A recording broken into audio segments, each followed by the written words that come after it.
skydiving. This is amazing. Yeah, but you know what else is amazing? An iPhone 6S for just $49 at Metro. Really? Imagine streaming all the way down with that amazing camera. I'm switching. That's smart. You know what else is smart? Parachutes. Switch to Metro and get an amazing iPhone 6S for only $49. Metro by T-Mobile. Phone offer requires port-in of number not currently active on T-Mobile network or active on Metro in past 90 days. See store for details and terms and conditions. Welcome to Life Transformation Radio. This show is all about life transformations and our journey from where we were to why we are doing what we are doing today. We will discuss the hiccups, the roller coasters, and the blood, sweat, and tears that has been poured out while discovering our purpose. It is all about our transformations. Here is your host, Sean Douglas. Welcome, my friends, to another episode of Life Transformation Radio. I am your host, Master Resilience Implementer, TEDx speaker, performance enhancement expert, and author, Sean Douglas. This show is currently heard in over 58 countries, such as the U.S., India, Canada, France, Australia, Belgium, Panama, the Netherlands, all around the world. I want to thank you to those who are tuning in. Life Transformation Radio is all about our transformations. Here, we tell the stories of why we're doing what we're doing. We highlight that transformational moment that has changed our lives and how we use this to help transform others and elevate their lives as well. You can listen to us live at 5:30 p.m. Eastern Time, Tuesday through Friday. Join our Facebook community, Life Transformation Radio community, and join in the conversations inside of that group with the guests, the listeners, and myself. On the show, I have entrepreneurs, speakers, business owners, coaches, podcasters, authors, and other specialists who are impacting the world around them. And my guest today does exactly that. If you have a question for any guest that I bring on the show, this is a live show, so you can call in at 657-383-1109. Again, the number, 657-383-1109. My team is standing by to field the calls and your questions. So please help me welcome to the show, Dr. Colleen Mullen. How are you doing today? Hi, Sean. I'm great. Thanks for having me on. I am super pumped to have you on the show. We've been talking for a little while, and I'm excited to do this because I think this is a topic that a lot of people don't want to talk about, but I think is very necessary to talk about. Mm-hmm. Well, yeah, I think we're going to have a great conversation, and and I'm looking forward to any of the calls that might come in. That'll be exciting to take as well. Definitely. So the title of this episode is Coaching Through Chaos with Dr. Colleen Mullen. I'm going to have some questions about some of the stuff that I talk about, but you are LMFT. What is that? Right. It's a licensed marriage and family therapist. So that comes with my master's degree, and that's my state board license to practice therapy. And then I also have my doctorate degree in marriage and family therapy. Marriage and family therapy. That's awesome. Yes. Very cool. Right, which means that I'm a systemic psychologist, means that I take the person in the context of the life that they live, look at them in the environment, that they're not their diagnosis. They're a part of an environmental system and a biological system which affects them at any given time. Very cool. Very cool. So you are the founder of Coaching Through Chaos, private practice in San Diego, California, and of the podcast of the same name. You also co-host Shrink to Shrink on Film podcast like that. You've been featured in over 80 online publications, TV, radio shows, podcasts, including Fortune, Success, Everyday Power Blog, love that one, Glamour, PsychCentral, the Huffington Post, and is a relationship columnist for the B Quarterly magazine. You specialize in outpatient addiction treatment, relationships in conflict, treating symptoms of anxiety, depression, and PTSD. And what you enjoy most is helping your clients work through their transitions in their life. Very, very awesome stuff. Thanks, I think Sean. that everything there, oh, you're welcome. I think that everything there is much needed, for addiction treatment, working with PTSD, because I think that a lot of these symptoms, a lot of these behavioral things that happen are deeper than what we really see. People drink for certain reasons. They're depressed. They have anxiety. There's reason. We need to get to that root cause, and I believe that is what you do. That is what the hope of deep psychotherapy is about, is wanting to look at when did they start using and how did they start using? Because even when you talk about PTSD and addictions, I mean, we could also say a lot of that even goes hand in hand. But many people, when we talk about like even combat, veterans and PTSD with addictions. Many of them, even though, started drinking when they were younger, but maybe now it's full-blown alcoholism that goes along with the PTSD because there's a lack of coping. Because if you start drinking at 14, 15 years old, you don't learn how to cope with stress because you're already learning that you can wash it away with a couple of beers or a fifth of vodka or whatever it's going to be, or smoke it away with some pot. And so what we do in therapy then, so somebody comes to us at 35 years old, combat veteran with PTSD and alcoholism, we're going to help them manage the trauma symptoms that they're dealing with in the moment, but we're also going to go back and do the deep work that goes through their life stages and their life history and look at how they learned to cope, what they did to cope, when they started using substances, and when it became something that they used to cope, and then we start retraining them and kind of helping them conceptualize themselves differently and looking at maybe even forgiving themselves along the way for certain things that they did because they weren't coping well. So the whole journey should be healing for them. Oh, yeah, and definitely, should be, definitely. and as your show says, and should be transformational. Can we just dispel the myths and rumors and everything right now and say that you don't have to be a combat veteran to have PTSD? Oh, absolutely not. In fact, I have a little PTSD myself. And one of the things now, there's new criteria, and I'm not going to go to, medical, technical on people, but there's new criteria. And two of the ways that you can get exposed to trauma specifically are geared towards like people in the helping professions, and it's through exposure to stories of trauma. So whether it's, really? Yes, and whether it's like cops that are exposed to, murder scenes or gang violence repeatedly, and they're having to go and tell the families of the deaths, or like therapists. I worked with foster care system for 10 years, and you hear stories of abuse that nobody needs to know, the stuff that therapists that work with kids who have been abused here. So that's vicarious trauma you can have from hearing the stories. You actually can develop trauma symptoms. That is not what mine comes from, but Sure. work was also to help therapists not adopt vicarious trauma. But in any case, so you can get vicarious trauma. That's one of the new criteria. And then there's another one that I think is new, but I wouldn't swear by it, but it's that you can just get it from witnessing something. So witnessing a car accident. You might not be the person in the accident, but you're on the freeway and you watch a major accident, or maybe I think of something very graphic, for impact is like a motorcycle accident that's fatal, right? You witness that. You don't have any personal connection to the person that you just witnessed die, but you certainly can have trauma symptoms from an experience like that. And so you can witness trauma that happens to other people and end up with PTSD. And I should say, I know a lot of people out there that are listening are probably just going with PTS, and that's fine. However people want to conceptualize it. A lot of people don't want to adopt it as a disorder. Just technically, we're used to saying PTSD.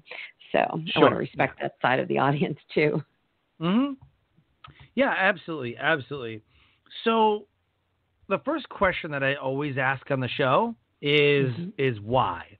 Like, why do anything? You know, I believe that we're set on this path that we're on because of something that has happened. Something, we get a jolt into this direction, and we get a strong, deep why. So I wonder for you, what is your deep why? Why be a family marriage therapist? Why do you deal with anxiety, depression? Why did you choose that? What is your deep why for what you do?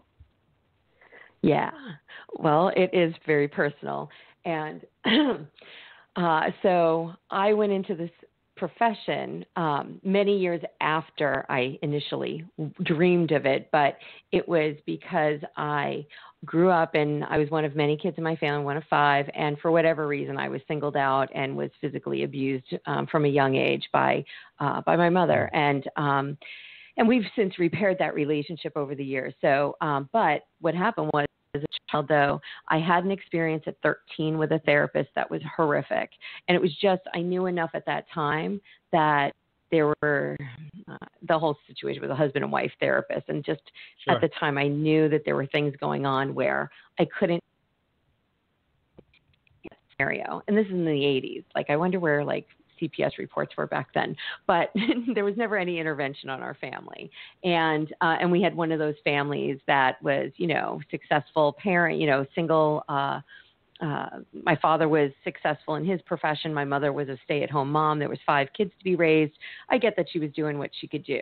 But I had this bad experience at 13. But then when I was 17, I left home with a serious head injury and went to a therapist, and I don't remember how I got there, but I remember bringing my dad to him. So I had gone to him already a couple of times, and I brought my dad to the session, and this therapist advocated for me, and he told my father, he said, you know, he's like, Colleen is like the smartest one in this house because she's going to save her own life. Like, you need to make sure she's safe outside of the house, but she needs to not go back home. She got herself out. You can afford to help her out, to stay out. Like, I hadn't graduated high school yet. It was a few more weeks until then.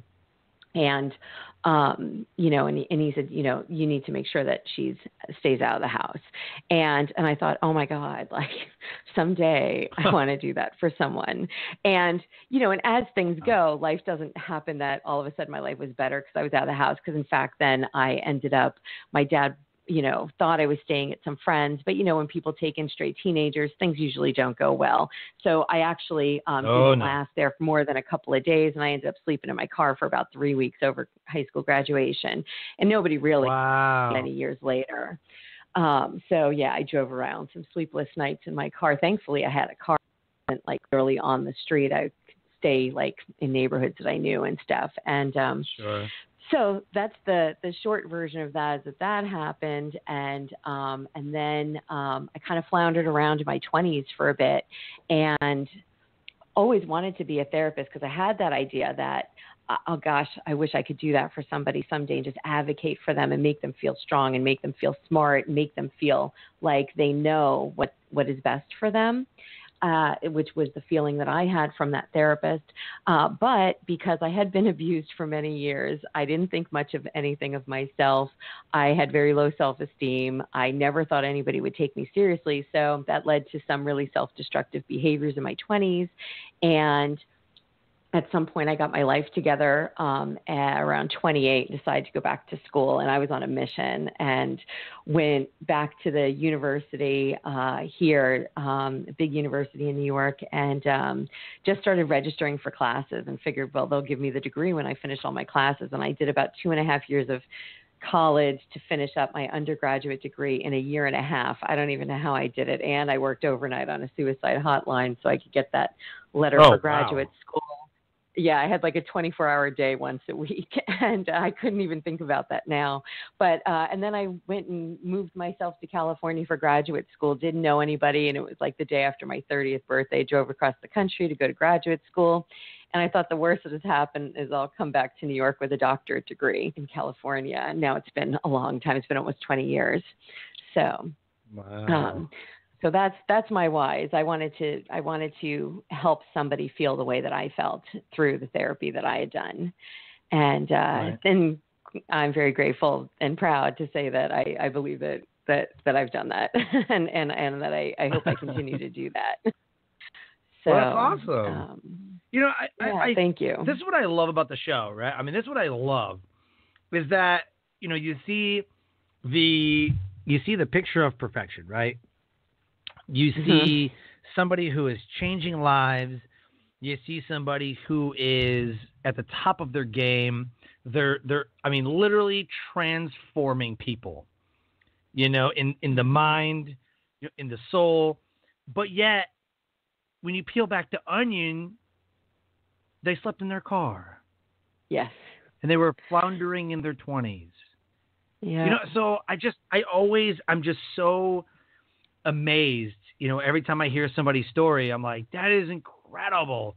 Like, you weren't at the top of your class in high school, and you didn't like dominate college, and you didn't like invent the new cure for whatever disease. Like success wasn't like at every turn for you.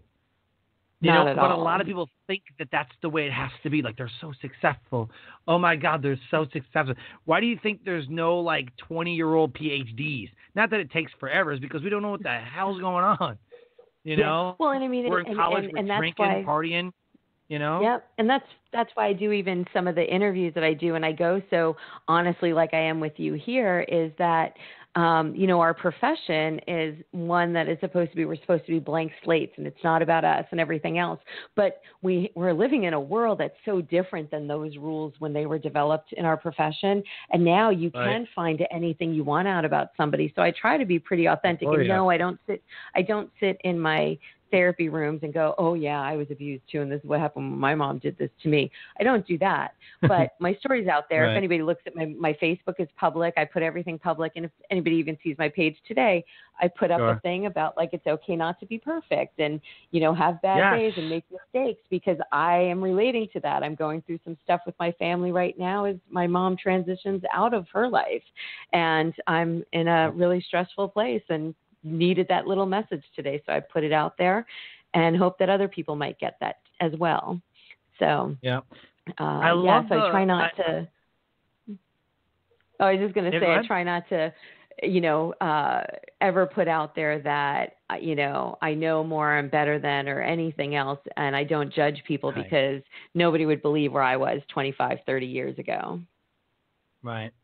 Yeah. So I love the, what do you call it? The I don't know, it's not a proverb. It's like a motivational statement or something that I heard this one time and I thought, I was like, wow, that's gotta be the greatest thing I've ever heard, was that, you know, people are broken in their own way, and people are dealing with things in their own way.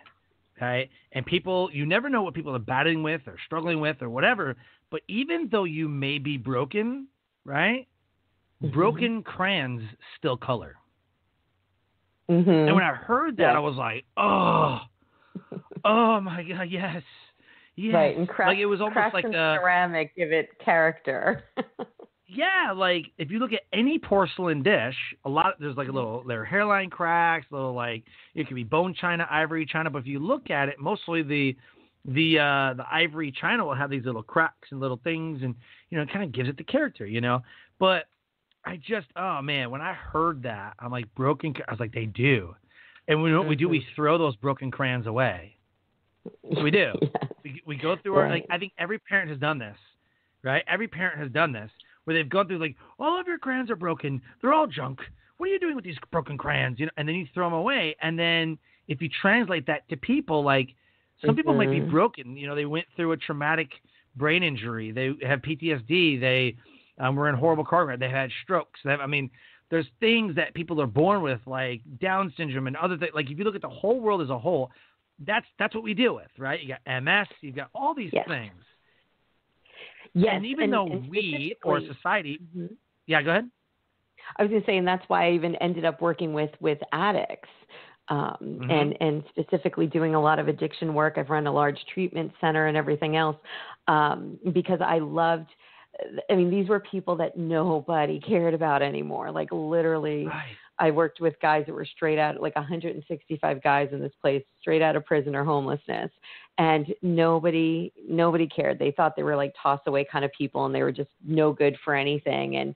And, and you see people make transitions, and you see when they really make those changes that say, no, I'm better than I was, and I can be better, and I don't need this to rely on. And they truly transform their lives. And in the addiction field, I always look at it as the person that is doing that transition. Like, the therapist sits there as the witness and the kind of coach to help them.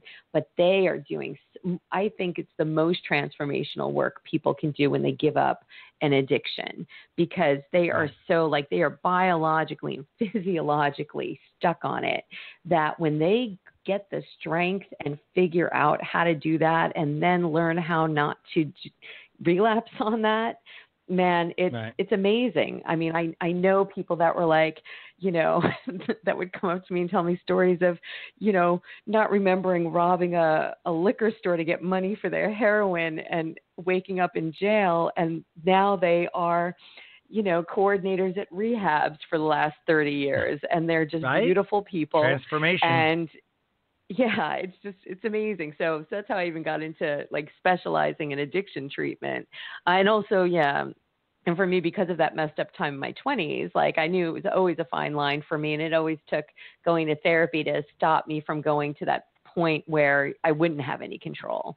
And so, so on the end of recovery, I think addiction, binge, whatever looks, however people get help for themselves, one way isn't better than the other. And there's a lot of judgment out in the world about recovery. And I just say, like, what works for one person may not work for the next 10 people, but if it works for that one person, that's good, and because there's 10 other avenues for other people to get recovery as well. Yeah, definitely. I know in the military, we've got something called ADAPT, which is alcohol and drug abuse and prevention and treatment. Mm-hmm. So, a lot of guys will get like a alcohol related incident. I was in ADAPT a couple times. I was so good at abusing alcohol, I had to go to class twice. So, battled with alcohol, many deployments in the military. I didn't deal with childhood abuse on all fronts. Never dealt with it.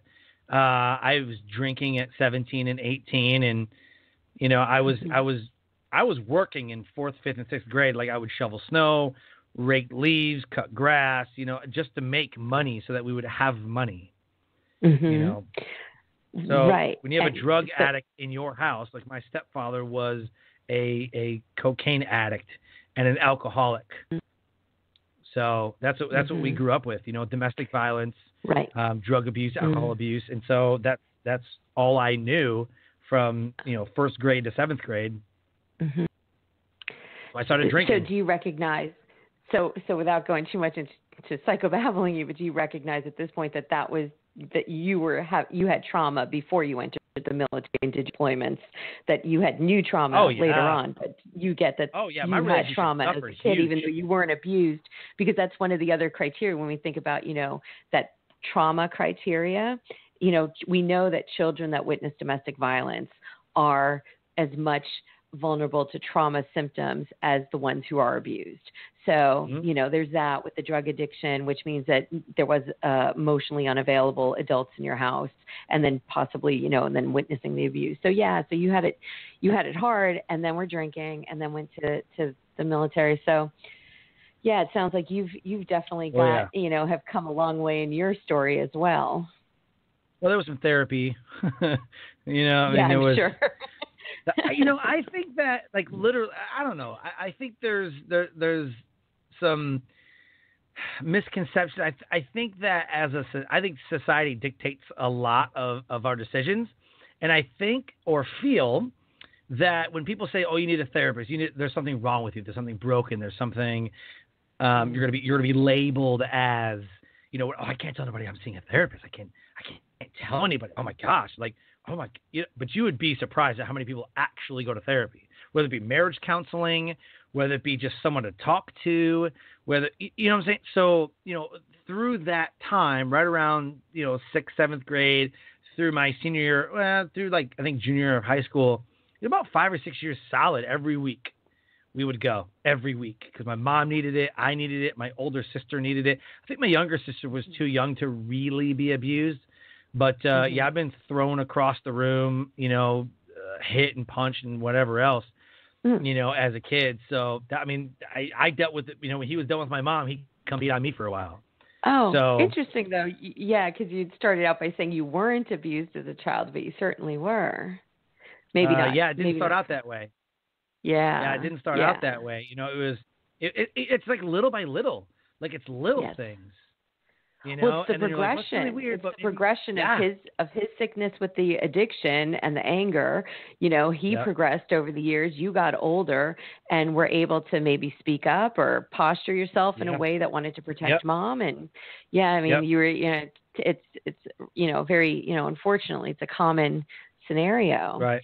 So nobody starts a relationship being abused because nobody would want to be in that relationship. That's right, and that's the problem, that when the abuse starts in the relationships, because that's one of the other things that I love to work with, the people in conflict. We don't do active domestic violence. Those people, need to get some other work on the actual domestic violence stuff that they're doing. But once they're done and can make a contract that they know they're not going to hit each other or somebody's not going to hit the other. High conflict couples I love working with because, the problem is once that abuse happens, it's all that emotional stuff that then gets involved that says, oh, I should stay. But I feel this way already about it. And, and you've got to work through, can the behavior be changed? Is that person willing to do all the work that they need to do independently and in the relationship to change it so that they are no longer an abuser? And can that other person, can the victim, be someone strong enough to really set the boundaries that say, this is never going to happen to me again, and feel safe in doing that. But, the thing is, when there's conflict in the relationships, a lot of growth happens in the couple's room in therapy because one person will often witness the other one's growth. And that's really healing. So, for that abuse victim to witness the perpetrator, break down and talk about where all their anger comes from and, or make the connections in their life that say, oh my gosh, I don't want to do this anymore, is very healing and cathartic for the partner to witness so that they go, he gets it, So, but you were saying though, we started this by saying that, people have this misconception about going to a therapist. And yes, and I think that the days of the pipe brackets and stuff and, a person who lays out on the couch and, somebody just listens and doesn't say anything, there's still a few people around like that. But for the most part, it's people who genuinely want to help people make the changes that they want to make in life. So the way that I look at therapy is that somebody will come to me and say, this isn't working for me anymore. And I'll say, well, what would you like your life to look like? And then we'll go through that. What would you change if you could change anything about your relationship today? And that's where we start. And we start looking at how to make the connections and how do we start, how do I start teaching them to either act differently, interact, or react differently or not react in order to achieve their goals. And so, it's very much a proactive situation. And I'll say it's also, there's a world out there of all these coaches too. And I know even my business name is called Coaching Through Chaos. And it actually is born out of chaos theory in my doctorate work, but it's a clever name for a business. It works. And which was also born out of running that large rehab. It was an addiction focused theory of behavior change. But, there's a whole world of coaches, and where therapy is different from coaching is that, although there's a lot of us out there that are proactive therapists where we might help a person kind of guide them along in a way that a coach does, coaches aren't trained to go back and make those early connections to say, oh, well, you understand that was your stepfather's, cycle of abuse happening and his addiction was growing deeper and you were getting older and blah, blah, blah. And that's why at 35, you might have been whatever condition you were in after the military and some trauma. So, coaches are not trained to do the deep past work. They're if they are trained at all, and there's some very, very good coaches out there. So I want to make that clear. But there's a lot of people out there that think, oh, I have good intentions, so I'm going to help somebody. So what those, many coaches, where they focus on is, what do you want to change today, and how do I make you do something different tomorrow? But there's no examining or exploring the past. And inevitably, the past often comes up to hit the person in the face again at some point, whether it's in a relationship, whether it's struggling with relapse, whatever the case is. So, coaches definitely have their place. But when you have things like trauma, whether it's current stuff where it's, a car accident or combat or child abuse, or it's past stuff, that happened in your childhood, that's when therapy can come into play. When you have complex relational dynamics, if you're a happy couple and you want some premarital coaching, great, go to a premarital coach. But if you are already having repeated arguments with your partner and you can't seem to get unstuck from them, you need a licensed relationship therapist. So yeah. So I realize I could keep going on and on. So. Oh, you're great. No, you're great. It's great information that people need to hear. I'm interested in quickly tell me one of the best parts about your own transformation thus far. You're either you're floundering in your 20s, sleeping in a car, what have you, up until you got your doctorate and you opened the practice, and even today. I mean, think about your whole journey so far. Like, okay, I know what answer I'm going to give you. Because for me, it's easy. The fact that I'm sitting here with a microphone and talking to you on a podcast publicly about my life, and also as an authority in my field. That is the most transformational thing, because I was quiet, mousy, and then even just feeling confident about, my outward self. I thought I was hideous. I was awkward. I didn't make friends easily because I was so painfully shy. I was self-destructive, and I never thought, and that's why I didn't go back to school until I was 28, because I never thought anybody would ever listen to anything I had to say. I was like, why would they listen to me? Like, what, and why would anybody think I could help them in life? And the fact that now, I'm so proud of the work that I've done, and now I even mentor therapists back in San Diego. I have a team of therapists, and a couple of them were actual former students of mine. And I'm just, really, really proud of that. But the fact that I write and put my own words out there as an authority, and people pay for that, I'm like, wow, how did that happen? And so that's it. And I'll walk into any room and, talk to people, and I have a good reputation as a business owner in San Diego because I'm out in the public with everybody. I host shows. I mean, nobody would ever think that I was painfully shy in the past. And here I am. So when you ask me what's the most transformational, the fact that I'm even sitting here doing this and I'm not holed up in a corner reading a book somewhere, for the next 50 years is transformational. Very cool. So, yeah. Very cool. I get excited. So I'm happy to be able to say that. Yeah. Yeah. Well, that's good. I don't believe that it's all sunshine and rainbows. Like we were talking earlier, I like how people say I was a 10-year overnight success, right? Oh, it took me 10, 12 years, whatever. So, is sleeping in your car one of the worst moments along that journey? Was that would you say it's probably one of the worst parts about your transformation? I had some other things that I don't go too much into in my 20s that I'll say were worse, and I'm glad I came out alive out of. But the driving around in my car, it's funny, and I work with some, or I know some former homeless youth in San Diego that I'm close to, and I think they have similar experiences that once you get out of the house that's scary, or the place that's harmful to you, even though I was alone and it was a little scary to be out there in the middle of the night by myself, I was safe. And as long as I stayed in my car and I drove around for a few hours, nothing was going to happen to me, so I could breathe.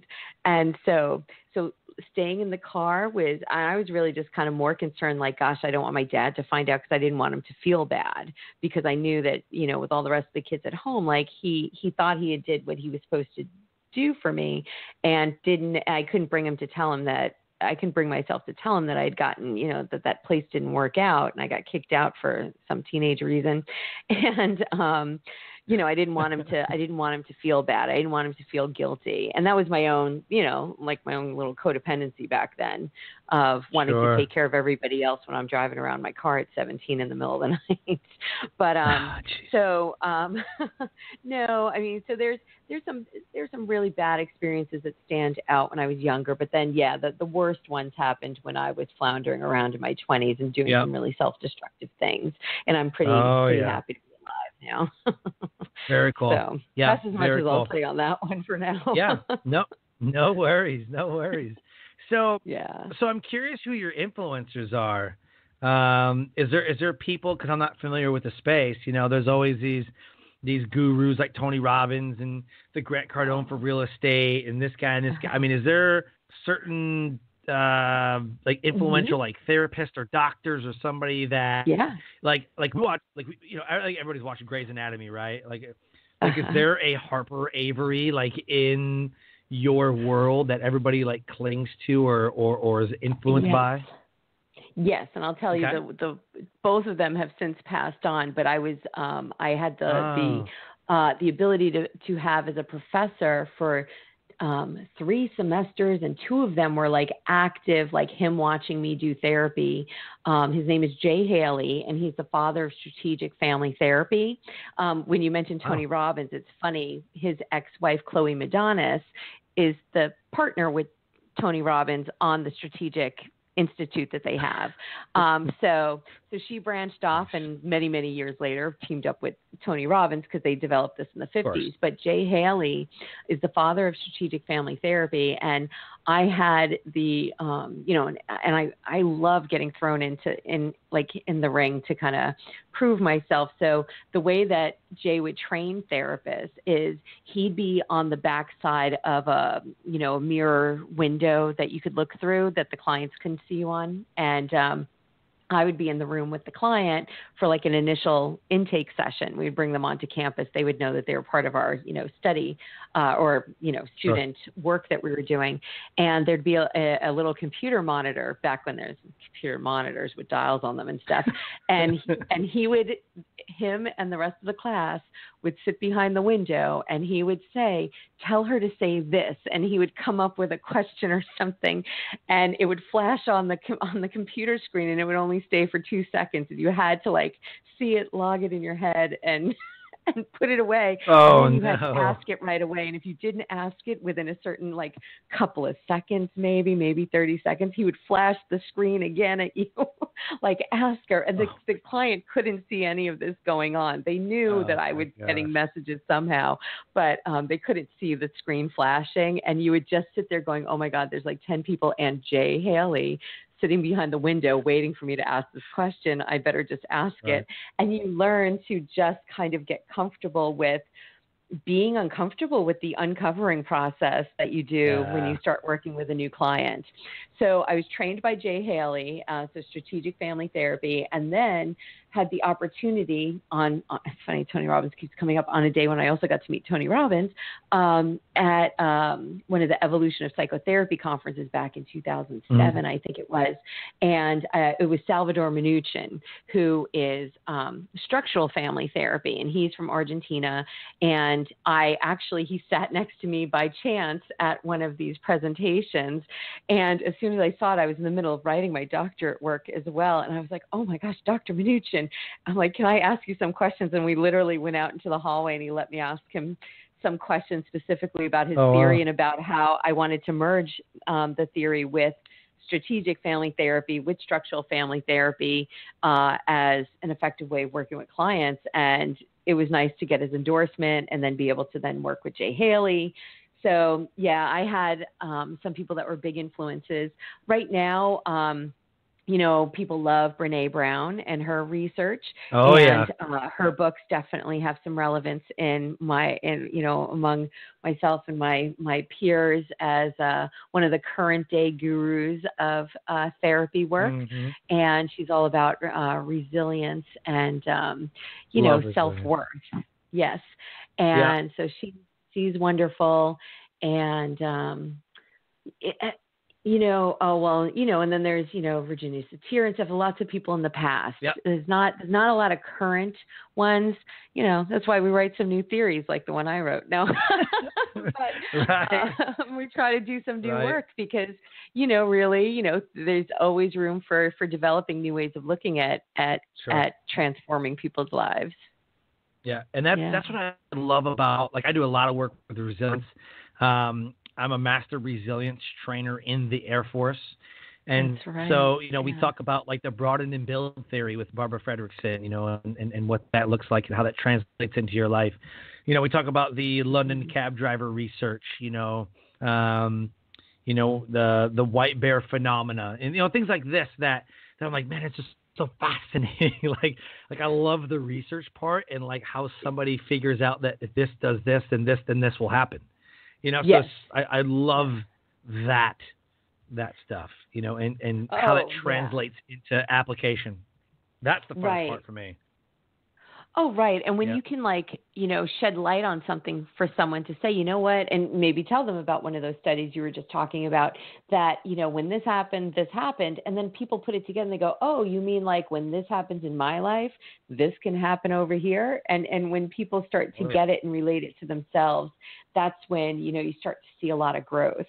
It's wonderful. And there are a lot of people out there doing a lot of good work. And with all the suicides and stuff, I'll mention, I call him a friend of mine. I've met him through all the different podcaster conferences, but Dr. Jonathan Singer in Chicago, he's written a textbook that's highly regarded on suicide prevention. But he's also the host of the Social Work podcast, which has a big following, whether people are social workers or not. It's good mental health information. He has some cool interviews on there. So he does a lot of current research on suicide prevention. He's really a great expert in that field. So very cool. Yeah, so let's talk about some of the resources before we wrap up the show. I know the suicide hotlines there. There's other, for veterans and military folks, we've got, God help us, the VA. We've got chaplains, if you're active duty military, you've got chaplains, you've got the mental health clinic, you've got, all these different, also. They have the EAP also, which I don't know if it's still Military One Source, but it is Military One Source. I was just about to say that. Yeah, good. Military One Source. So what they did for me and my wife is they paid for 6 sessions of marriage counseling when my wife and I were when I was at the height of we're getting divorced. I'm abusing alcohol. So they gave us 6 free sessions of marriage counseling. They call up the Military One Source. Yes, and that's what EAP is. It's employee assistance programs, and most corporate companies have them as well. So it's well worth it. You get between 3 and 8 sessions depending on the plan. But I was going to say, for that, I know people get frustrated with the VA system and stuff. Go through Military One Source. If you're really critical, say, I need to see somebody now. I want to use the EAP and see what they can give you. And I know I used to be on that panel. I am a current TRICARE provider, so I do see military spouses and their families in the community in San Diego, and I'm proud to be on that panel. What other resources, though, for anyone in the United States? You can call your local 211 number, like the old 411 for information. You should be able to call 211 in your area, and that is a social services hotline. So you can say, I'm looking for a therapist who deals with addictions, or I'm looking for an outpatient recovery program, or, my teenager needs a therapist, and they can usually help coordinate and figure out what's available. And then if you have insurance, you call your insurance provider and see if there's providers on that list that match up. And then there's the other resource, right? You have insurance. So call your insurance provider, because so many people, and here's a tip too on that end, because I am an insurance provider on TRICARE, Aetna, and Cigna, and then I'm on some EAP panels. But my pet peeve is when people call me and they say, oh, you're the only one that called me back, or I called you from a list of therapists, and, there's so many of us out there that are doing so much that, we put a lot of work into wanting to make sure our clients are a good fit for us when they call, for as much as we want to be a good fit for them. So if you have insurance, call your insurance provider and say, I'm looking for a therapist that deals with these 3 things, if that's what you got, or depression, anxiety, or my relationship. Look at those things and get 5 names, and then Google all those names and look at their websites and see what they're about. Are there videos out there, them talking, so you can get an idea of what those people are like? Do they blog, so you get an idea of what their voice, their therapy voice sounds like, even if it's written, you know what I mean? And do some research on that, because you owe it to yourself. Your emotional state of mind is a really precious, fragile thing, and you want to make sure you're going to someone that has training, the reputation, that the current research, behind them, so that you get some good treatment. And then you want to be able to feel comfortable with that person. So there's always an About Me page on every therapist website. Many of us have blogs and podcasts. Well, not a lot have podcasts, but they're out there. But, so I have a podcast, blog. We have videos on the website. And then there's even, so I would tell people, do a little bit of research on that end. So 211, your insurance company, for a list of names, but then Google them. And you can always call your local, there's a national suicide prevention hotline. And then there's always going to be a local access, and it's called the Access and Crisis line, usually in your area, which is the local suicide hotline. And what those hotlines have are people who are sometimes licensed therapists, sometimes not, but they're trained in some basic counseling skills and basic counseling listening skills. And what they're there to do is just to intervene when somebody feels like they have absolutely no one to talk to at 2 a.m, because you can't call your therapist no matter how good the work that you're doing with them is. You can't call them at 2 a.m. because nobody's going to answer the phone, right? So that's why those hotlines are good. And then they can pair you up with resources. I know with what's happened in, the last week with a couple of public suicides, a lot of flack has been given for people thinking that, we called the suicide hotline and they called the police, they are mandated reporters and their job is to keep you safe. And I will guarantee you that your friend can be mad as anything at you because you called the suicide hotline for them and they called the police to get them safe. Let your friend be mad at you. At least they're not dead, And, right. And I have personal experience with doing that to try to help someone before they actually did kill themselves, not a client. And it is well worth the anger that they shed on you to have them alive again for at least a while. Sure. So to stop them from hurting themselves. So that's the resources I can think of, and then support groups and things like that online. But you can find that from your 211 number. Yeah. So let's do a shameless plug and plug you. Oh, yeah. How can we get a hold of you? How can we get in contact with you? And and tell everybody where they can find you and all that. Yes. Well, my main website is coachingthroughchaos.com. And if they're interested in my podcast, which is interviewing authors and experts in psychology, and I say stories of transition, that's Coaching Through Chaos, also on iTunes and Stitcher and every place else. I'm on social media. I'm on Facebook. I'm on Twitter as Dr. Colleen Mullen on both of those.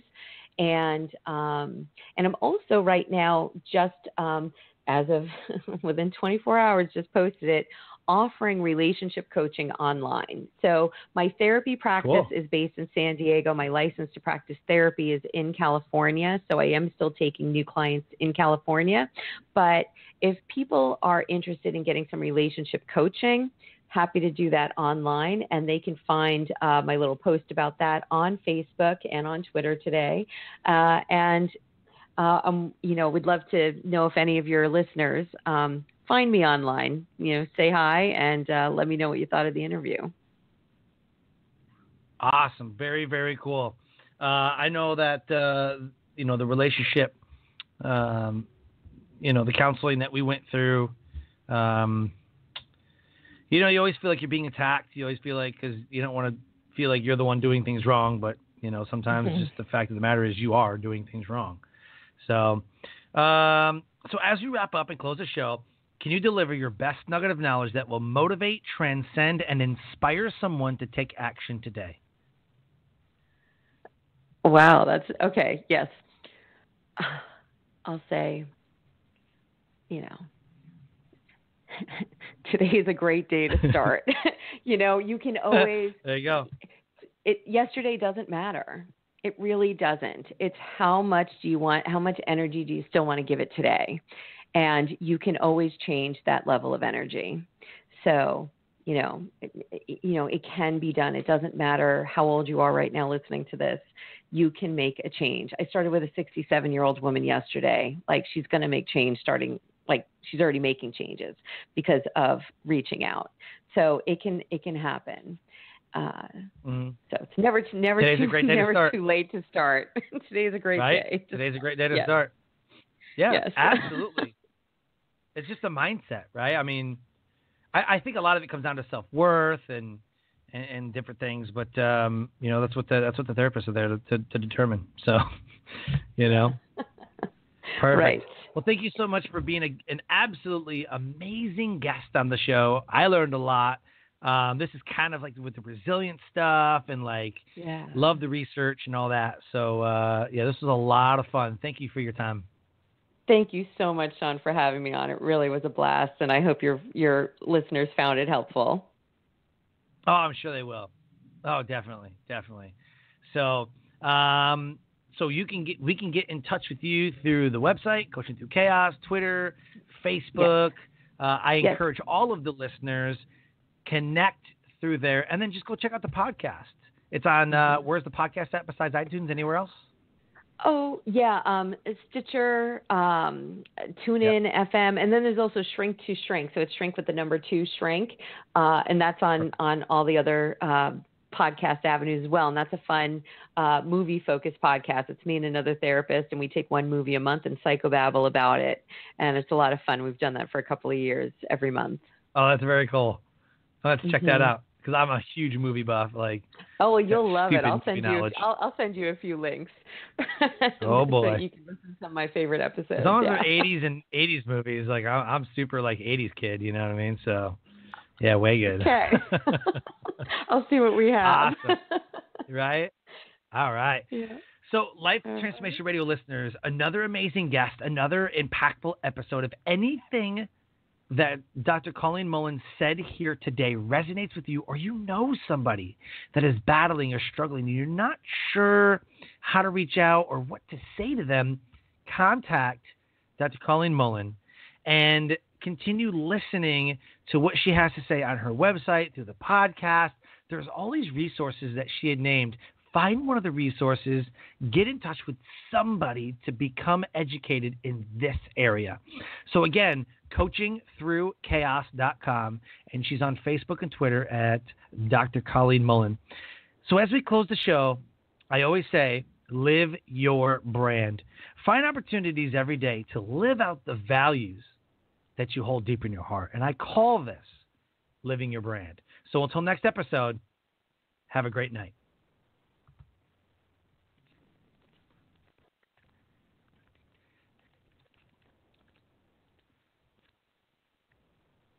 Skydiving. This is amazing. Yeah, but you know what else is amazing? An iPhone 6S for just $49 at Metro. Really? Imagine streaming all the way down with that amazing camera. I'm switching. That's smart. You know what else is smart?